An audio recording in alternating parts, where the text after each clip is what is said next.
Want to speak real Afrikaans from your first lesson? Sign up for your free lifetime account at afrikaanspod101.com. Let's be honest, it's difficult to learn a new language. If you're new to a language, it's going to take consistent and concentrated effort to start using the language fluently. However, this fact shouldn't discourage you. While learning a new language is hard, it's far from impossible. In this video, we'll outline 5 tips you can use to jumpstart your language learning. Follow these pointers to learn your target language in a way that is efficient and effective. Number 1. Limit your native language use when practicing. The idea here is that when you practice with native speakers, you do your best to refrain from using your native language.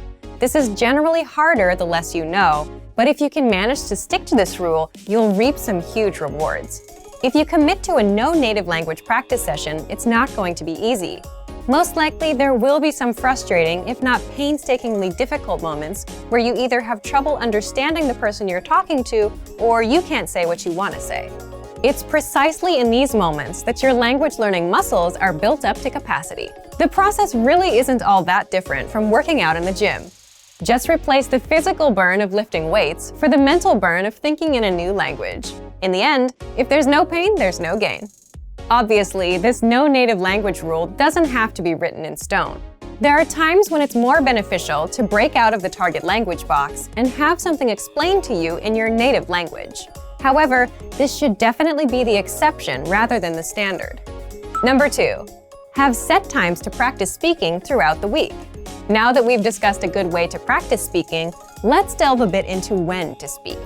One of the best commitments you can keep while learning a new language is to set aside specific times to practice speaking the language on a weekly basis.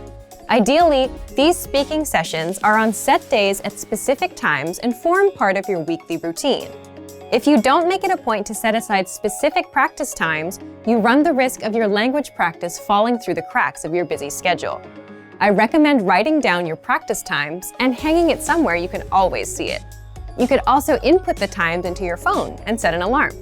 The point is to remind yourself of your commitment every day so that it doesn't fall by the wayside. Number 3, get picky about vocabulary. Whether you practice with a podcast, a friend at a coffee shop, or a teacher, you're going to run into a flood of new and unfamiliar vocabulary. Despite your best efforts, it's unlikely that you'll be able to pin down every new word or phrase you hear and study it later. Thus, you should pick and choose which new words you focus on. The defining quality of each new word you learn should be its practicality. The more useful a word or phrase is to you in a conversation, the more important it is that you learn it. Don't feel like you have to cram the entirety of your target language into 1 week of study. Take it one step at a time. A few practical words here, some more there. Before you know it, you'll see your vocabulary improve. Number 4, write and practice short monologues. This tip can be a lot of fun. Begin by selecting a topic you enjoy discussing. Then, simply write out a short monologue or speech on the subject in your target language. The first thing you'll notice while doing this will likely be the holes in your grammar and vocabulary. But when you try to write out your thoughts in a foreign language, you might inevitably hit roadblocks. You might not be able to think of a word or know how to formulate a specific idea or opinion yet. This can be great because these holes are the exact areas where you should focus your studies. You can bring up these problem areas in your next lesson or browse through your favorite language course or textbook in order to find the answer. The constant process of finding these language holes and filling them is what keeps you moving along the path to fluency. Once you finish your short text, it's a great idea to practice reciting it or even memorizing it. The memorization will help you internalize the new grammar and vocabulary you've learned. Reciting it will get your tongue and mouth used to the sounds. Number 5, keep an up-to-date list on what you want to learn.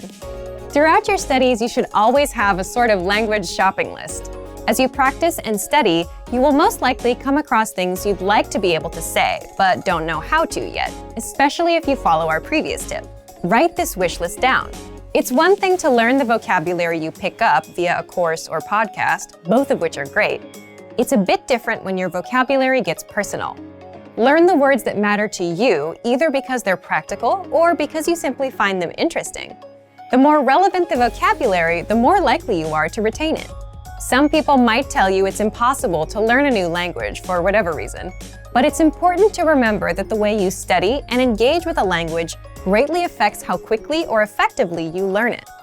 For more ways to jumpstart your language learning, check out our complete language learning program.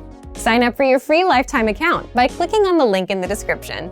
Get tons of resources to stay engaged with your target language. And if you enjoyed these tips, hit the like button, share the video with anyone who's trying to learn a new language, and subscribe to our channel.